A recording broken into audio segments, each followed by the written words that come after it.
So, Dan, welcome to Paradise that we call Castle Malwood. Yeah. It's quite a nice location, isn't it? It is, especially on a day like today. Beautiful backdrop in that respect, and really keen to talk to another local business. Obviously, yours, Fell's New Forest property. I'm really keen to understand how you're seeing what is this new way of living and working, particularly in your sector. It's been locked down for quite a while. Absolutely. So I'm sure that's welcome news that you're now able to get back out and start doing the stuff that's core to you. Yeah, absolutely. It's nice to be back out and valuing properties and doing viewings and so on, with caution, of course. So how's that working? What are the sort of things that you as an organisation have had to put in place for your staff, but actually also for going out and viewing client properties, which is going to be commercial as well as residential, isn't it? Yeah, so in terms of office-based, it's the sort of social distancing aspect, having hand sanitizer available throughout the office. And then when it gets to the point of viewings and valuations and so on, again, hand sanitizer, gloves, face mask, keeping your distance from viewings. When you're inside properties, keeping doors open. Generally speaking, the vendors, if it's an occupied property, they go out or they stay in the garden, so they keep out of the way. Which is sort of the way it goes anyway. It's always really difficult to have the vendor actually take over from the sale. In all honesty, it's nice. I think it's a nicer experience for buyers if they can view a home without the vendor there, because they can be a bit more honest about what they feel about it, and also for us as agents, it gives us a chance to get proper feedback. In terms of whether they're interested or whether they're not interested. Sometimes when the owners are around, they like to say nice things, but actually it's not for them, so we can get to the bottom of it quicker. By the way, do they normally put the coffee on before you arrive and have a nice smell in the... It's always well, yellow flowers, that sort of thing. Oh, OK, all right, OK, I'll remember that. I'll remember that next time. Baking bread, I think, as well. And baking bread, OK. Yeah. I'm not very good at that, so maybe just quickly go to the supermarket and heat some up in the oven or something. But so how are you finding footfall back to the branches? I know it's quite early days. Are you seeing a massive take up on the online stuff? How do people start transacting with you now, Dan? Yeah, so I mean, the industry kind of has been changing for years now, to be honest with you, in terms of how customers find us and get to us. There is still the older demographic that like to pop into the office and visit us, but that's been getting smaller and smaller, particularly now, having just come out of lockdown. There's not so many people coming to the office necessarily, but we still feel it's important to have a base. Should a seller want to have a meeting or a client visit us, we've still got that space for them to come in. We can have a private chat about things. So in terms of people finding us, it's primarily online, either through the property portals or through Google or any of the websites that we advertise on, basically. So you're using technology certainly in that front end. I know because we were talking before. Yeah. You know, you've grasped a way to use technology in terms of presenting the properties and things like that. I think also, you know, you're sort of really ahead of the curve there. There's a lot of estate agencies and other property companies don't do what you're doing. Yeah. Perhaps you'll talk to us a little bit about what you do and why you got into that, what you thought the benefits for that were of that. Yeah, absolutely. So in terms of what we do with marketing, obviously, I mean, in my opinion, basics, professional photography. So my background originally was in photography. That's what I qualified in. So I came into the business to learn the ropes of a estate agency, but I brought with me the photography background. And when you're presenting properties or in fact selling anything in life, it's about how you present it. It's essential, isn't it? And how it's seen online or in the brochures and so on. So that's that side of things with the photography aspect. But we've also introduced video, particularly even more so now. We were doing it a little bit before, but now we've introduced it on every single property because it helps bring the home to life. People get more of a feel for how it flows and the actual layout of the home. So video is a key role. Talk me through how you do that then. Yeah, so I actually use fairly basic technology at the moment for it. Well, I say basic.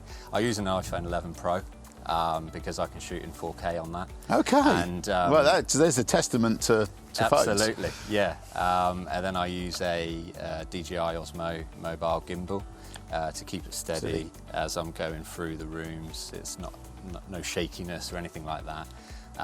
And then it's edited in Adobe Premiere Pro and all sliced together and made into a feature. And you're walking in, so you effectively you're walking through the house in a specific way. Yeah, absolutely. Presenting the rooms. And do you narrate over it, or is it just actually for people to look at it? Yeah, that's right. I personally use it just so people can see it. I know some companies like to narrate over it, but I prefer to use it just purely as a snapshot to generate the inquiries. Video is far more engaging than photos, and the longer someone is potentially on that listing, whether it be on one of the property portals or on our website, the more likely they are to be buying into it and inquire and either pick up the phone or send a message, basically. Well, that's interesting. And what do you do once somebody's engaged with you and they decide they want to go and see that property? How's that now working in this new world of you get there and meet them and suggest they enter the property? Or I heard just generally that it was on the news last night, which was actually quite funny, was that the car showroom's opening is that they would allow people to do test drives, but this time they'll do test drives on their own, on their own route. Yeah. I wonder how that's going to work out in a couple of weeks' time when a lot of cars haven't come back, but can't quite do it with a property. But no. It would be a bit funny if they pull up there with their removal firms and start putting their furniture in. I'm not sure that would go down too well, but no, it's along the same lines as we used to do. But obviously socially distanced, as I say, doors open, vendors out or in the garden, and in terms of the initial inquiry stage, that's very much the same as what we were doing before in any case in terms of checking people's position. We're more likely to view at the moment with proceedable buyers, so people who are in a position to actually do something. So make a restriction, so try and restrict it because it's difficult. Presumably the clients then having to do their own cleaning afterwards and stuff like that. So they understand that before they begin the journey. That's right. Yeah, government guidance is that they should wipe down all handles and thoroughly clean once somebody's visited the property. So vendors understand that and take that on board. And do you see that as, how do you see that affecting your business? Do you think that will be more restrictive? Do you think that will slow things down? I mean, obviously there's lots of business where they're having to, give up a lot of seating or give up a lot of store space or things like that, which is clearly, when you do the math, will be a knock-on effect of much more slower footfall or much more slower revenue that they can get. What do you see there? I think we're quite fortunate at the moment, particularly in our company, in the sense that we're not a large firm in terms of staffing. So we can socially distance very well. Our desks are already 2 meters apart and so on. As I say, the footfall that are coming into the office is very minuscule really anyway. It's more sort of by prior appointment.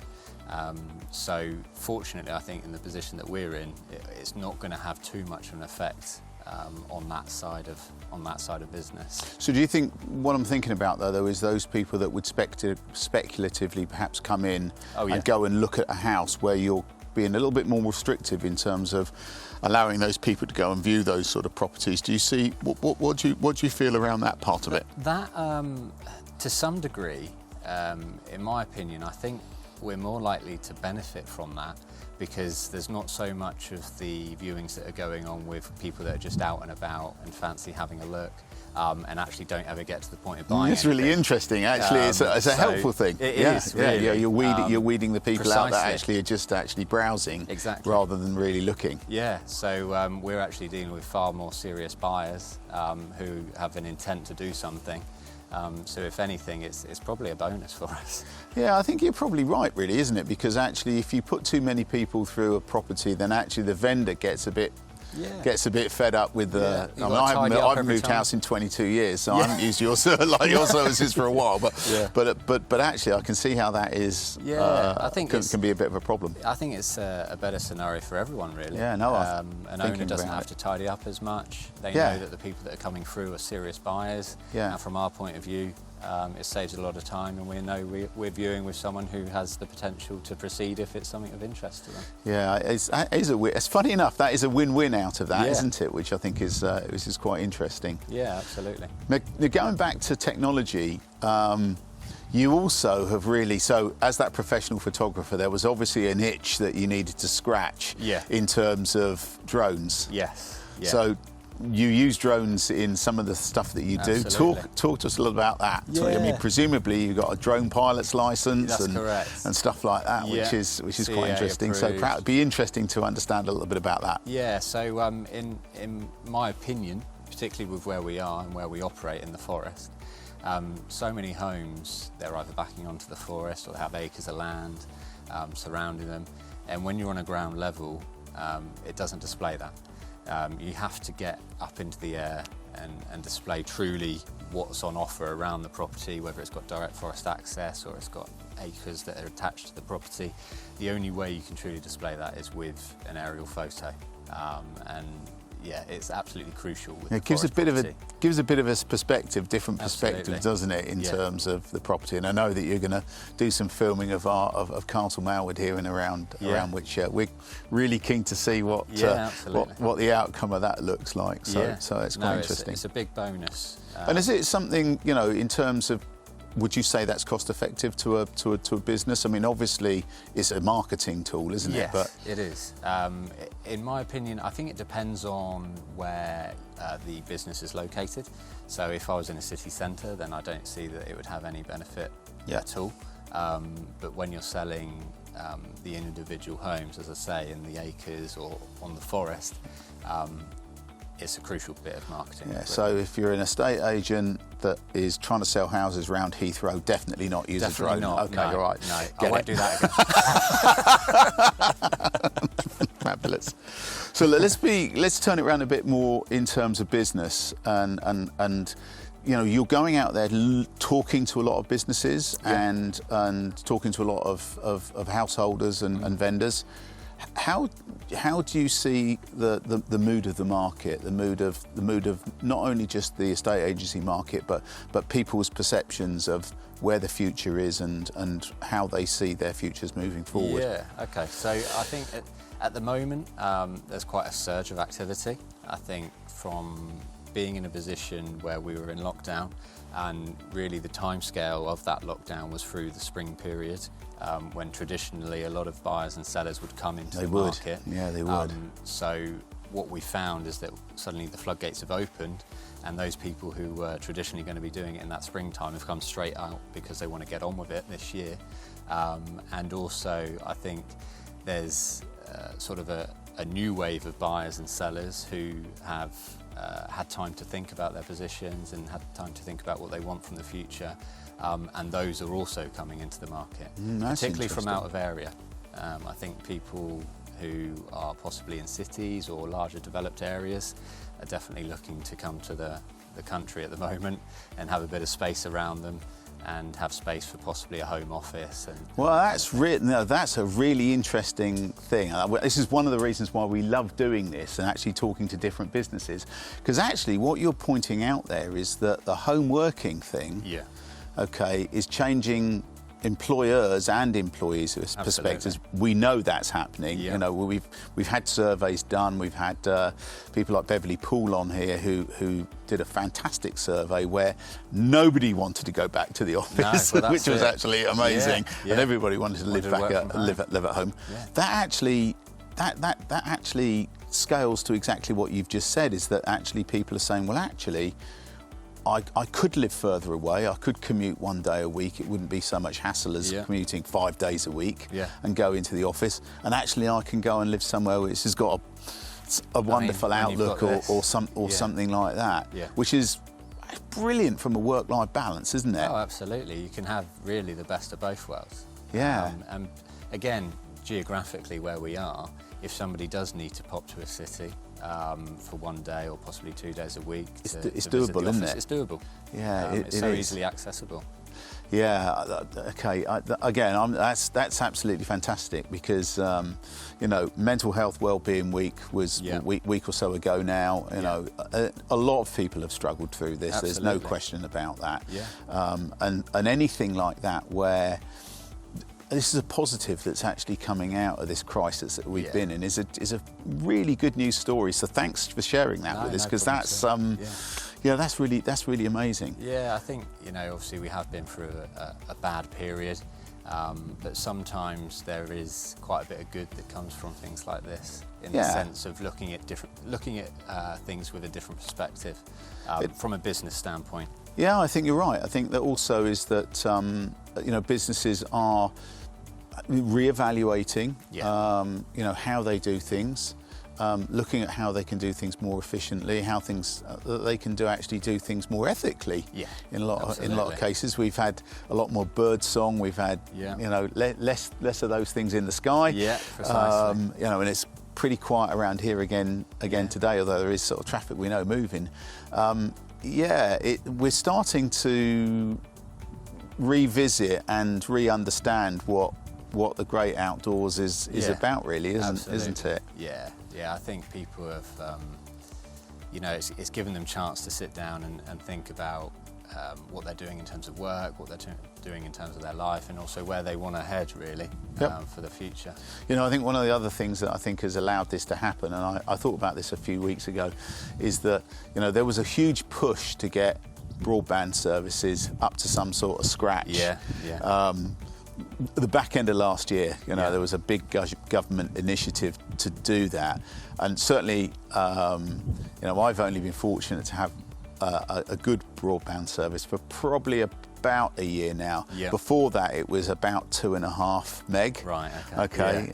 In the rural area that I live, and I don't think that might have worked with everybody else in the road trying to do 2.5 meg as well. No, exactly. So actually, the other thing is that that's another reason why this is almost possible, of this migration into nicer places to live, or more people who want to live in the country. There's some lovely places in the city to live as well. That's no question about that. Yeah. So one of the other things, I suppose, is creating a bit more demand. Is at the point that this hit, the banks and the finance sector really sort of hunkered down, and it was really difficult to get mortgages. You had to put up a big amount of money. Obviously, that hurt first-time buyers, and that end of the market was really stunted at that point in time. And clearly now we're starting to move out of that. There's some reports now where the banks are easing that, and it's becoming a lot more easier to get approvals on loans and finance. Yes. Presumably that's also helping. Absolutely, yeah. Obviously during the lockdown, everything really just got put on ice. Obviously the mortgage companies, they furloughed a lot of staff. They were also not able to carry out physical valuations, so partly because of that, they decided to pull a lot of their high loan-to-value products from the market, and only concentrate really on introducing new business in terms of people who've got high levels of deposit, where they could possibly carry out an automated valuation model, either desktop valuation, something along those lines, so they could still keep some business trickling through. But a lot of their employees were focusing on the mortgage payment holiday sector, because there was such an influx of people doing that, so they had to go from one sector to the other, really. But it's good to see that those lenders are now coming back into the market with the 80, 85, 90% loan to values, certainly for first-time buyers' perspective, because you need that lower end to be able to step up through the different price categories, really. Do you think, you may not be the right person to ask, but it'd be interesting to see if you're hearing any of this. Do you think the fact that people have been furloughed and people have elected to have payment holidays, sometimes on their car loan, sometimes on their bank loan, sometimes on their mortgage, which obviously sits on a credit score, sits in a rating somewhere. Certainly, I know the banks will be looking at that. It's almost like having a pent-up problem that may well arise because you had to do it at the time, but actually it was something that everybody advised you to do, or it was a sensible thing to do. But actually, it might bite you further Later down the line. What's What's your thoughts on that, Dan? I mean, I can't speak necessarily for how exactly it will affect. I think there possibly will be some sort of impact. Which would be a shame, wouldn't it, really, to be perfectly honest with you? Particularly when people are just forced into the situation, really, some people. I know in the short term, for mortgage purposes, people or employees that have been furloughed, the mortgage companies are only taking the 80% wage as their income, so the affordability would be based on 80% salary. However, that again, give it 3 or 4 months when people have come back out of furlough, hopefully, and are back to normal, some sort of normal employment.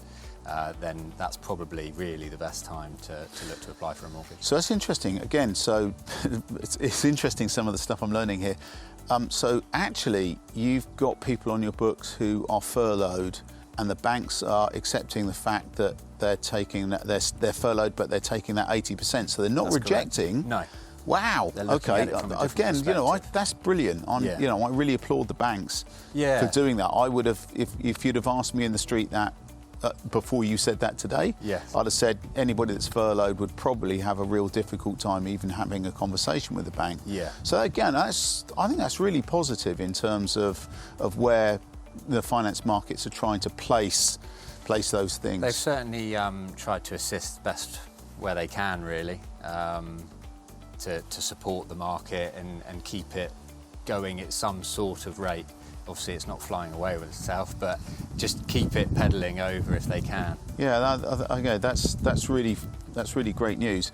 And as I say, we really hope that what happens here is that they look at the furloughing and the payment holidays that they might have had, and look at it in the wider context, that it isn't just a person or a small group of people, but actually a large group of people have done it, and actually they did it for financially what were sensible reasons, which is actually nobody knew where the end of this was, and so therefore, like any business, preserving cash and actually trying to eke that out for that distance is actually a sensible financial thing to try and do, and actually it would be crazy to penalise people for that, wouldn't it? It would. They definitely. In my opinion, they need to be able to look at it with sort of a sensible head on, to say that, like you say, there was a large proportion of people that did this at the time. It was something that came out of the blue, nobody saw it coming, and people, to some degree, their hand was forced. So I don't think it should be a case that penalises them later on down the line, should they wish to take out extra credit or look to possibly move to a larger property and take on a larger mortgage. So where do you think the market's going? Give us a little snapshot in terms of where you think the market is going to head 2020 and maybe 2021. Okay, so I mean, I think that for the majority of this year, we'll see continued growth in terms of people looking to buy and move. I think seasonally, normally the summer holidays are quiet. I think this year will be a little bit different because of potential travel bans or quarantine situations. I don't think there'll be so many people moving or going on holiday. Second holiday homes? Possibly. We've had a few of those inquiries recently. Yeah, I'm sure. That market did sort of slow down somewhat when they increased the second home stamp duty to 3%. But I think because people aren't going away at that time, the market activity levels will sustain themselves as opposed to normally dropping away. I think the big, in my opinion, decider for property prices and what might happen to them moving forward will be unemployment levels.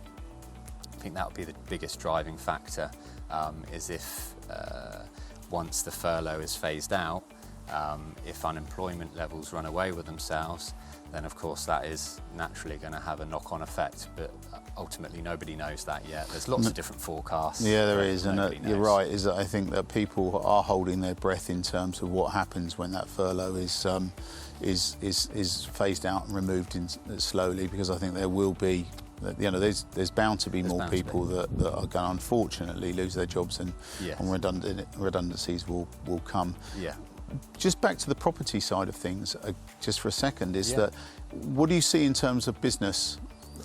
Business properties, either businesses that actually are downscaling and so are coming to you and saying, actually, we've got this big place and we don't need it all anymore. Yep. And maybe the converse of actually people that are jumping into actually owning their own environment. Yeah, I think there's going to probably be a lot of companies that have got a lot of headquarters all over the place, with staff looking or have been working at home. And I think some of the hierarchy will probably be sat there. They were probably contemplating it before anyway, but they probably weren't brave enough to say, right, we're all working from home. But I think now that their hand's been forced with that regard, I think it's opened their eyes as to how people can work remotely and how well they can work remotely. Yeah. And sometimes, in some cases, be more productive. Yeah, well, it's interesting. There was an article which actually said that Sir Martin Sorrell of WPP was spending £35 million on property that he is not going to spend anymore, and he's going to divert it into actually making sure that his staff are well catered for in terms of the technologies that they need to do their job working remotely. So actually it is maybe an indication of some of the things to come. I think it won't all swap that way, it can't, but actually I think there's going to be a fairly big swing in that direction. Yeah, I think you're absolutely right with that regard. So Dan, we need to sort of wrap this up now. So listen, thank you very much for coming. The insights on the property market, again, has been a really fantastic thing to get from you.